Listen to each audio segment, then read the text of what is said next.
Ruth and the Green Book, written by Calvin Alexander Ramsey with Gwen Strauss, illustrations by Floyd Cooper.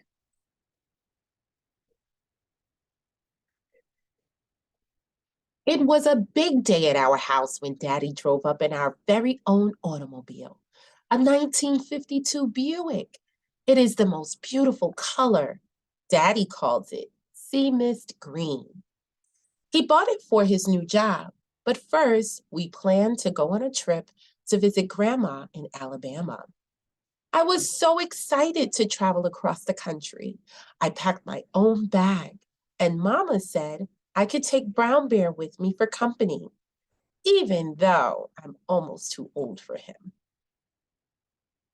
As we drove out of Chicago, it felt funny to see the neighborhood disappear, and then the streets, and then the buildings.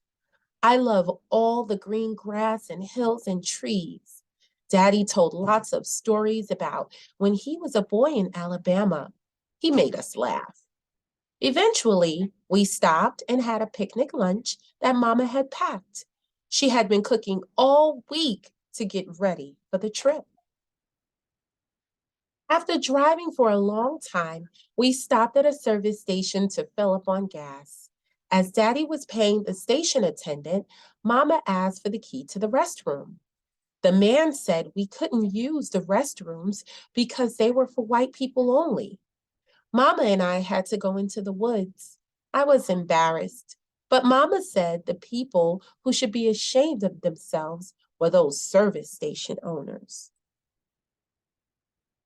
I was tired when Daddy stopped the automobile. I asked Mama where we were, and she said we were going to spend the night in a real hotel. We watched Daddy talking to the man behind the desk. Daddy was smiling and pointing to us, but the man shook his head and turned his back. Daddy came back out and slammed the car door. He never slammed the door before, so I knew he was mad. I wondered what happened, but I knew somehow it wasn't a good time to ask him. Mama gave me a look that said, Ruth, just keep quiet. So that's what I did. We kept on driving through the night. Mama took a turn so Daddy could sleep. I fell asleep with Brown Bear as my pillow. We must have pulled off the road in the middle of the night because when I woke up in the morning, we were all curled up in the car. I was stiff and hungry. Mama gave us cold biscuits and jam for breakfast. She said we could sing to cheer ourselves up. We sang a lot that day as we crossed the country. We had picnics at roadside stops for lunch and dinner because all the restaurants had signs in the windows that said we couldn't eat there. It seemed like there were white-only signs everywhere outside of Chicago neighborhoods. I felt homesick and I hugged Brown Bear close all day. When we crossed into Tennessee, Daddy said his friend Eddie lived close by. He was sure we could sleep there. Eddie was so happy to see us. He gave me a big hug and told me that he knew me when I was real little. His wife Alice cooked us a warm meal, and I ate too much. Daddy and Eddie used to play music in a band before they went off and fought in the war. They talked about how they traveled a lot back then and how they always had a hard time finding places to rest and eat. Daddy shook his head and said he had hoped that the war had changed things, but now he could see he was wrong. That night, I went to sleep to the sound of Daddy and Eddie playing music together. Brown Bear and were happy to sleep in a real bed with a real pillow. The next day, as we loaded the car, I heard Eddie talking quietly to Mama and Daddy. Eddie warned them about what was ahead. Someone called Jim Crow. I heard Eddie tell them that however bad it was so far, it was going to get worse for us, maybe even dangerous as we went further south. Then Eddie saw me listening and he picked me up and told me not to worry. He said that I should look out for the Esso service stations along the road. because the people there would be nice to us. In the car, I asked Daddy who Jim Crow was, and he explained that Jim Crow wasn't a who. It was a bunch of ugly laws forbidding Black and white people from mixing in any way. I asked, why don't they want our business? Wasn't our money just the same? It hurt my feelings to be so unwelcome, but Mama sighed and reminded me that my job that day was to look for an Esso station. I spotted an Esso station near the Georgia border and sang out for Daddy to stop. Daddy filled the car up and asked the man if he knew where we could sleep at for the night. The man showed us a pamphlet called The Negro Motorist Green Book. He explained this book was started by a postman, Mr. Victor H. Green, to help Black people who were traveling. It lists places in lots of states where we would be welcome to sleep, eat, shop, get a haircut, and all kinds of other information besides. Right away, Daddy bought our very own copy for 75 cents. Mama read about a place nearby called a tourist home where we could stay for the last night of our trip.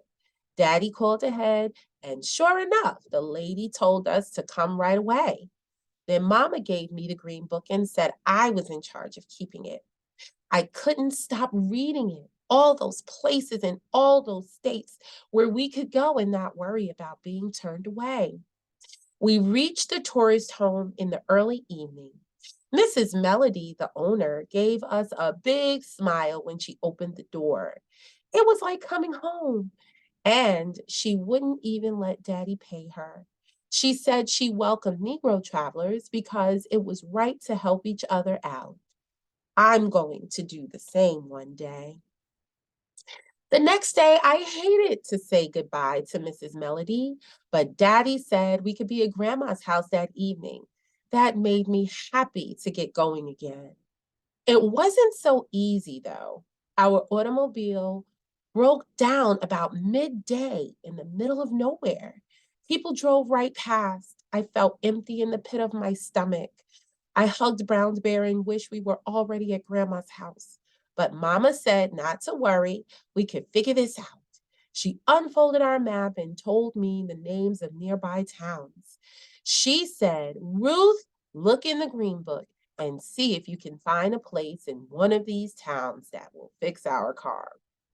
And I did. Daddy gave me a big hug, and then he walked into town to find the garage that would help us. By the time we got the car fixed, it was too late to reach Grandma's house that day. So I looked in the green book and picked out an inn nearby that said they welcomed Negro travelers. It was a big house with lots of rooms. Most of the people there were businessmen traveling for their jobs. They each carried a green book. They said they could never do their jobs without it. We met a salesman named Jason who has traveled to all the states of the Union for his job. He told such funny stories. Mama laughed so hard, she had tears rolling down her face. For the first time since we left home, we were really happy. At the inn, I met a little boy who was traveling with his mother. It was the first time he had ever left home, and I could just tell he was scared. I thought of Mrs. Melody, Victor Green, Eddie, and all the other people who had helped us. And then I decided to give Brown Bear to the boy. I told him that Brown Bear was a good traveler. I'm too old for Brown Bear now, and the little boy needed him more than I do. Then I told his mother about the Green Book and showed her our copy.